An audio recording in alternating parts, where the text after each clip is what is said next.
How's it going, guys? Welcome back to the 6th episode of my Nether Only run. Last episode, I ended up obtaining over 1000 steel, perfect for us to push through the next age incredibly quickly. So today, we aim to push into low voltage, starting a little bit of magic and setting up some decent power generation, whilst obviously doing as much as possible to avoid as many steam machines that we need to craft. Since right now, we currently do not have any water automated, so doing this will be essential. As you see on screen right now, I am currently handling my only 1x1x1 steam boiler by hand, crafting the water manually and inserting it as buckets. My boiler cannot handle the amount of steam the alloy smelter uses, so I will need to clearly craft rubber ingots over time, and this is the pain I put myself through. But luckily, this is only one of the 3 processes that are actually required to progress through steam, and I will keep multitasking and doing it slowly while I do other tasks. My next goal will be to start working on some quest completion, as I'm rather a lot further ahead in tech than what my quest book says. My first task will be working towards a coke oven. Coke ovens will serve me really well in the future. Normally, people make coke ovens for the charcoal, and use that to generate power in Steam Age through the means of steam. But creosote use is less common and a lot of people seem to just avoid it. What I want to do is use only the creosote.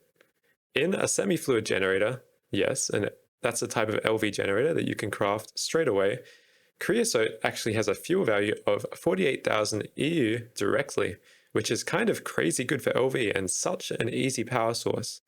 This will first require me to get a lot of sand and clay and progress these quests. Okay, so for my first quest, I need to get 128 sand. This is not really feasible for me at the moment to wait for my stone lilies, so I decide to just make a bunch of hammers and slowly hammer all this cobblestone into gravel and then once again into clay.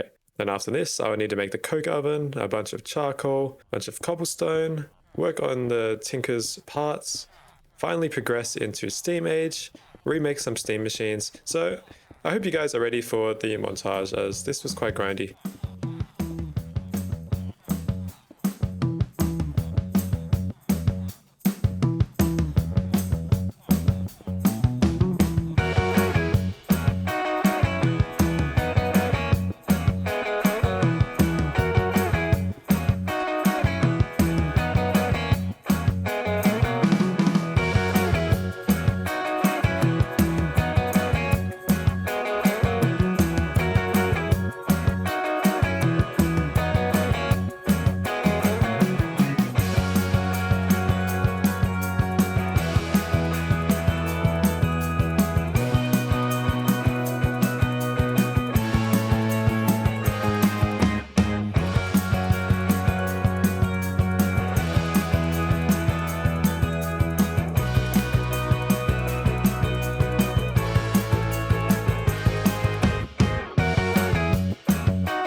And welcome back. I finally finished Stone Age officially, and now the quests of Steam Age that I should have already done are biting me straight in the back with these crafting tasks.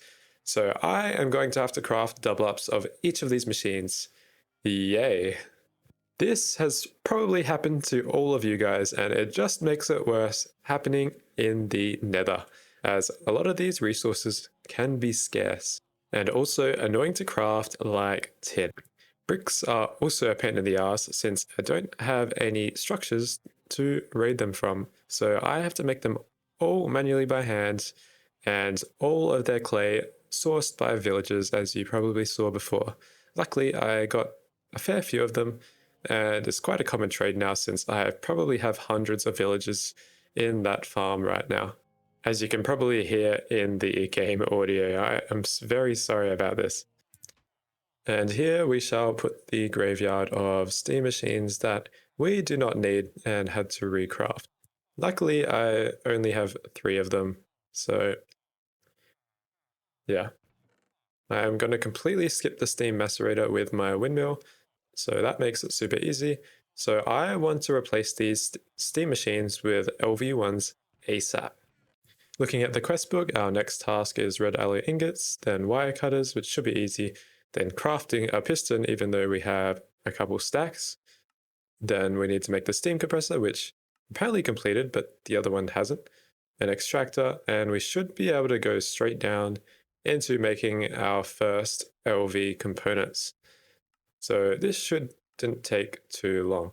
Here I am just slowly putting copper and redstone in my alloy smelter to make the ingots as my steam buffer slowly goes down. I recommend making enough boilers to maintain a good throughput of steam so that you can run this alloy smelter 24/7, and I recommend making 1 or 2 of them for when you're planning to stick with steam for a little bit longer than me. Here we have almost got the 14 that we require for the quest, so we move on. Just a note for using RC boilers, make sure you always have enough water supplied to them, as if they run dry of water and are hot, and then you add some further water to it, they will explode like their GT counterparts. I just thought I'd mention this, as you may see me just not add water in some of my gameplay because basically they are hot and that means I have to wait until they cool down before I can use them again properly.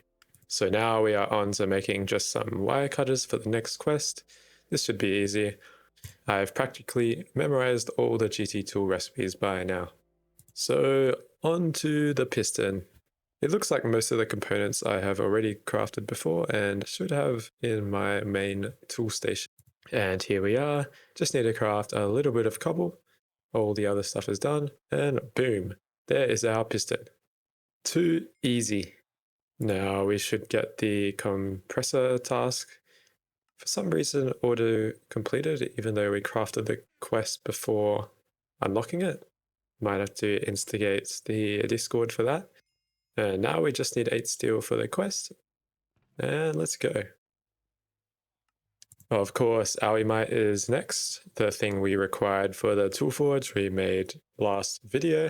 So we're going to have to smelt a little bit more, a little bit of a pain, but it is not the worst thing. I might actually have some spare in here, but only 2 ingots worth. So we are going to have to make more. And remember, always use the crafting table recipe and not the alloy smeltery as displayed on screen right now.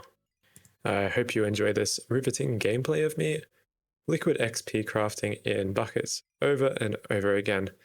Later on, I improved the quality of life of this significantly, but there's no real way to properly automate this before LV at reasonable speeds, I would say.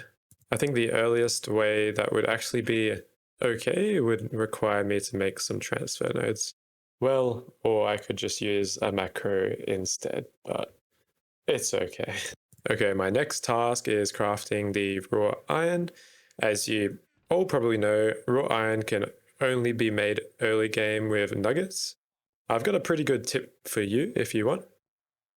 These crushed iron ore, it has to be the pure iron ore form, they actually smelt into nuggets directly. Some of you guys may know this from it clogging your systems by not knowing this. That was a bit confusing, but yeah, you can get nuggets directly. So you skip the entire nugget phase and you can just resmelt these nuggets straight into the raw iron that we are after. Later on, you can just claim it from the coin tab under a quest. It costs blacksmith coins, so be careful to not use all of them, as those actually can be rare. The only other thing that is kind of worth it for those coins are for the ore finder quest. So if you already have all your ore veins found, you can just claim raw iron instead and not have to bother about this stupid nugget smelting until you get the arc furnace. Just trying to teach some generalized early game tips, as I know a lot of my audience is quite new to GTNH or has not actually played it before. So I'll try to give the best advice that I can and I think is the most important for early game. And here is the reason why the compressor is actually compulsory, or one of the compulsory machines, because I need to compress these nuggets into raw iron. And there we have it, the raw iron quest out of the way. So the next thing we're going to work on is the nether quest, which is kind of ironic considering we are already in the nether. So it's funny that we have to get that 10 obsidian and flint and steel, and it doesn't just immediately give it to us for being in the nether, which of course it doesn't GTNH. Lucky we can just clean this up quickly with some blood and it's all done. And boom, apparently we have only just made it to the nether. Okay, this glass quest should be quite easy. I've already done it. There we go. And then time for the extractor. This machine is relatively important, but we do not need two of them. Just need a piston and we should be able to craft it relatively easily. There we go. Now just to return it to the steam graveyard. Our next quest is just going to be for some rubber, so I'm going to quickly mine out a sulfur vein. And we are done. We are just too good at this game. Looks like these dogs have spawned to harass us. They seem to only spawn in packs, which is kind of annoying, but they're pretty weak, so we are good. I'm now just micromanaging our Steam setup. So let's move on to something that's more interesting while we wait for this in the background. Only 30 more ingots to go. Magic, let's go. One of my favorite mods in the pack, Thaumcraft, is what we are going to start. Thaumcraft in Stone Age is very different to your average experience. For one, we do not have a scanner instantly to obtain all the aspects, so it is actually incredibly difficult to obtain them. There are a few ways, however, that we can go into. So right now I'm looking into crafting a pair of scribing tools so we can start the research bench. It looks like I need a few basic materials that I should be able to get. Here I was going to create a mold for the bottle for the alloy smelter, but then someone in chat reminded me that I have a ton of bottles from my mob farm and I can just drink a potion. So here I just grab one. The first one I pick up, of course, is a bottle of poison, and I am not going to drink that. And we are directly on our way to starting our magic journey. From one of the loot bags, I had 16 dye, so that should suffice in filling up our scribing tools. Unfortunately for the craft, we require ink sacs, I'm pretty sure. Luckily, some sort of skeleton drops them. I think it might be ninja skeletons. Yeah, and here I try with the black dye, but I have forgotten the key ingredient of this recipe, and that is the rubber rounds for the actual files I need to craft instead of the bottles. So the easiest way to obtain that in Stone Age is just using a nugget mold on a rubber ingot, which now we can craft. And you should be able to create rubber rounds directly from that. Here I quickly craft some tables since I happen to have all the ingredients in my inventory, and I place them down ready to start Thaumcraft. This is going to be exciting. All of these items have been traded just from villagers. I've been doing it over the episodes really slowly because the shards can be a pain to get when you need them, so you need to start as soon as possible. Forget what I said earlier, I realized that you can actually make rounds without nuggets, so that is oddly convenient. And here I finally craft the scribing tools. I recommend crafting a couple of these, especially if you have teammates that tend to steal things they shouldn't. So just right-clicking those tables with our scribing tools, we finally have our research table. Opening it up, we see we have a fair few aspects. You may be wondering how I actually obtain those. Well, there are two ways in the Nether we can obtain aspects before a scanner. Actually, there's a couple more, but these two are the easiest.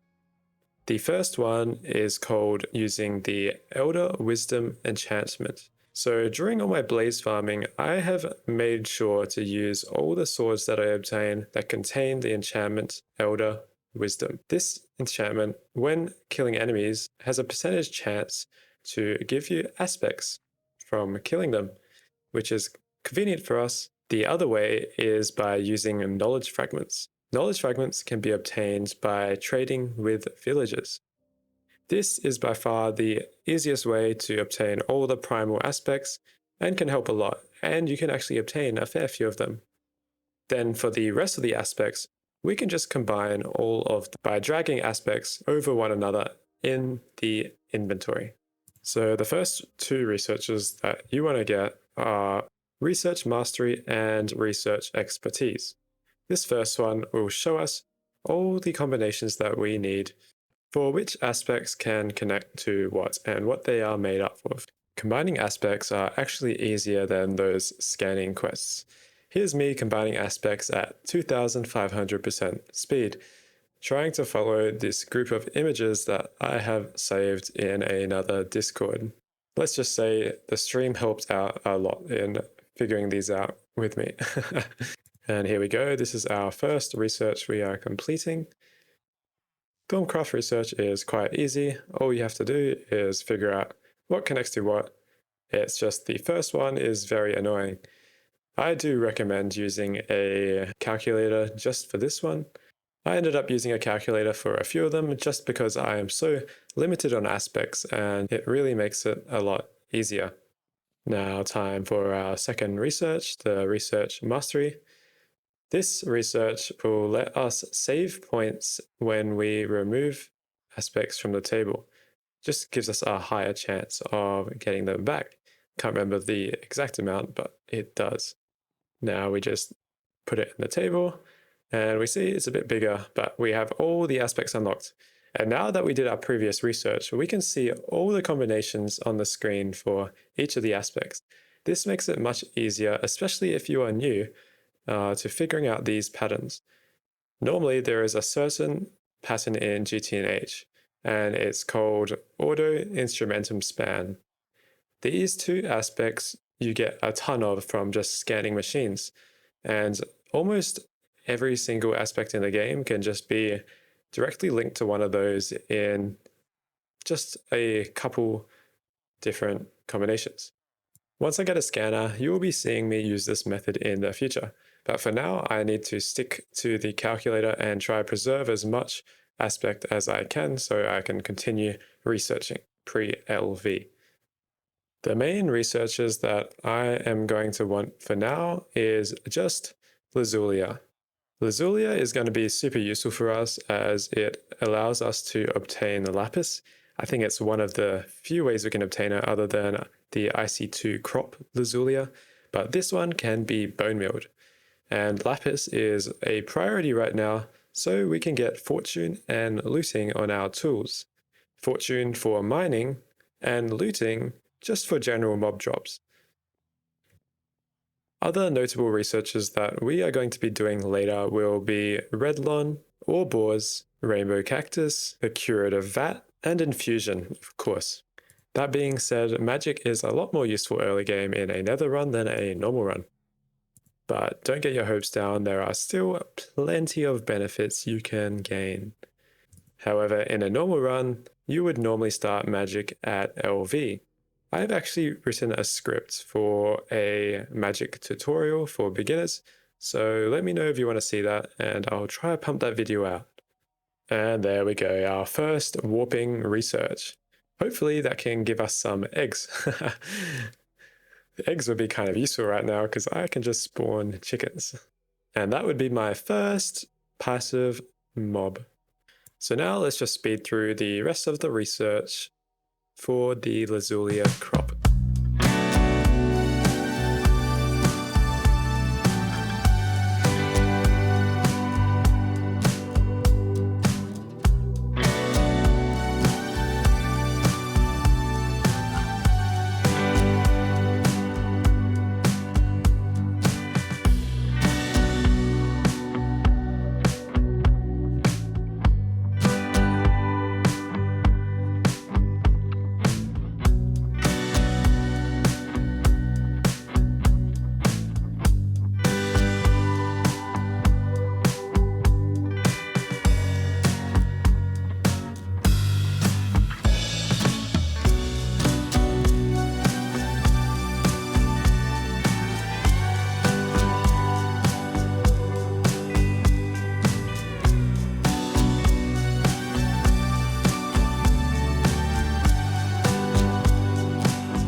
And welcome back, guys.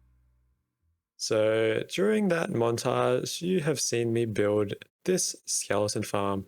The way it works is by using skeletons that spawn from graves that I can just kill myself to create, and dropping them down a water stream using this spectral glass that will let mobs fall through it and not players. It can be quite useful in a number of farms, and I'll definitely be abusing it more later when I redo all my blaze farms. That being said, I successfully fulfilled our magical journey of obtaining the Lazulia seeds for right now. I end up getting enough Lazulia for both my hammer and my rapier to get looting 3 and fortune 3 ready for the next push. So next episode will be me pushing into low voltage and starting our GregTech journey. If you want a bit of a sneak peek, my VODs have all of the gameplay, so yeah, go and watch them if you want. Don't forget to subscribe and like the video if you enjoyed it. It would be appreciated. Thank you.